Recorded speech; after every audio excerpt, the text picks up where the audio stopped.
You're watching Inside Lion Football with Marshall College head coach Tim Clifton and the voice of the Lions, Cam Dowdle, on the Lion Sports Network. Brought to you by Mountain Credit Union, your community credit union. Now from the W. Scott Merrill Press Box on the campus of Marshall College, here's Cam Dowdle. Inside Line Football with head football coach Tim Clifton. I'm Cam Dowdle, and welcome to Inside Line Football. This week we got a great week of football action. We're going to talk about our upcoming game on Saturday against Catawba down in Salisbury, North Carolina. We're going to have Michael Robinson. Also, we're going to have Joshua Young in studio with us here tonight. But most important, we're going to talk about last week, Coach. Last week, the game here at home against the Bulldogs. Just another ho-hum victory, right?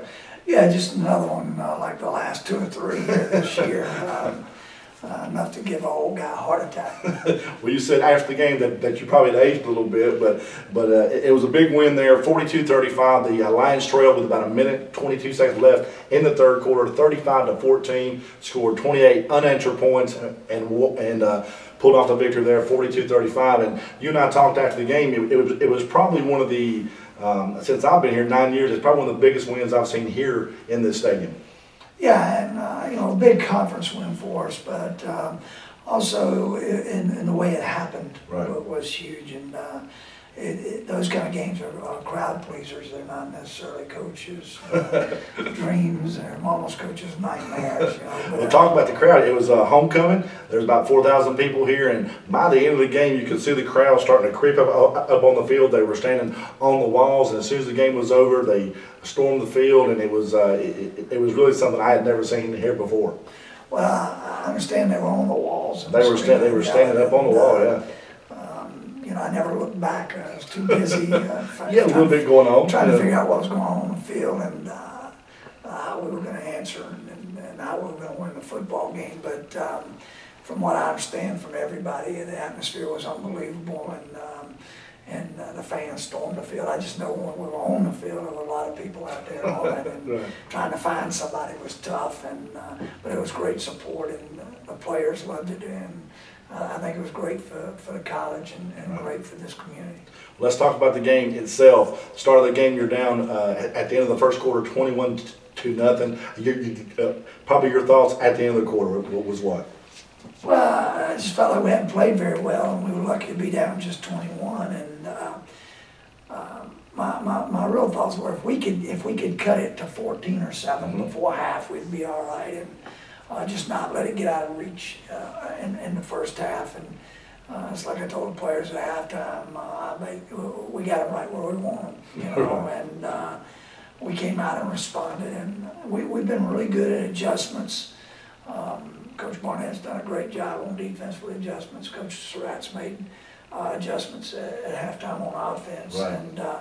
And Tom Weaver continues to figure out when to call fake punts. So, I tell you what, and we'll talk about that in a minute, but that was just huge. So it was, I think the players, we talked about holding on to the rope the last couple of days, and whatever happened, don't let go of the rope, and they just kept hanging in there. And I think the pressure of, once we applied the pressure and got close, got within 14 and then within 7, I think the pressure was on them and not on us.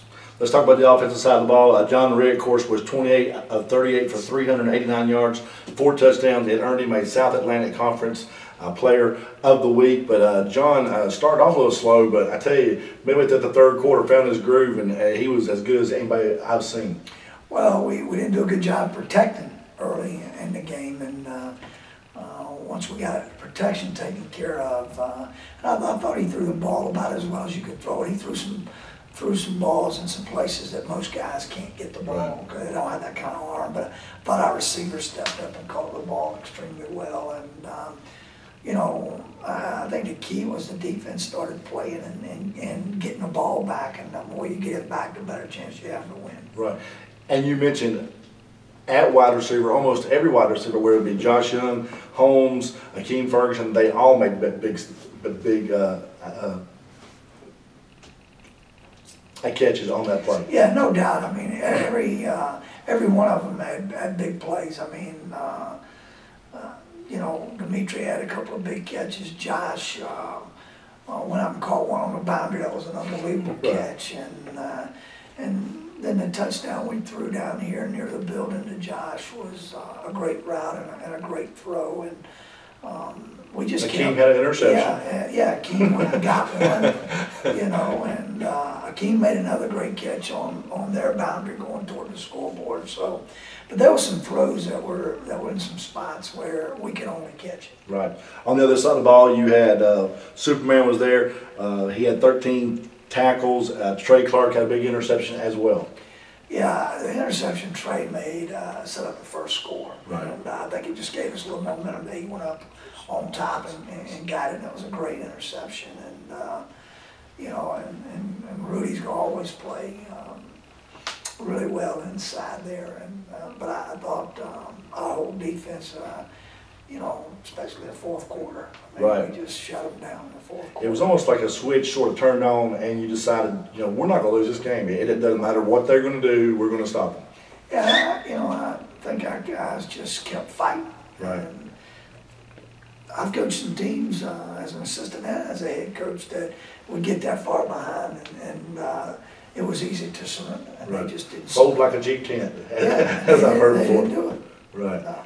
Special teams, the biggest play, you always talk special teams, field goals you talk about, your punts, but the fake punt, the pass from B.J. Richmond to Cassidy to Topa was the turning point, because you were still down by 3 at that point, 3 scores. You were punting it away again, and I believe the pass was for about 39 yards.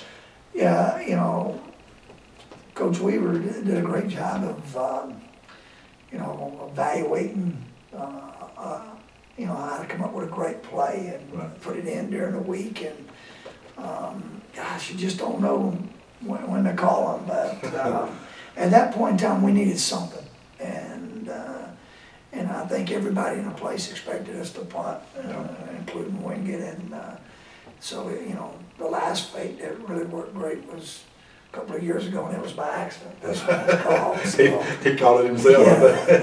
So you know, but it and BJ made a great throw, and Topa got down the boundary and picked up first down and set up another score.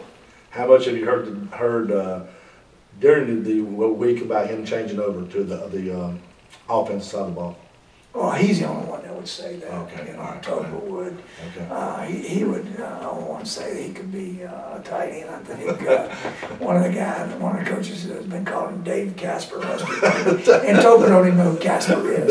Dave Casper, he doesn't have a clue. It really does. No. Well, talk about this game. After the game, it's exciting. The fans are excited. You are seeing the game on film. The kids are back in school now, or at school.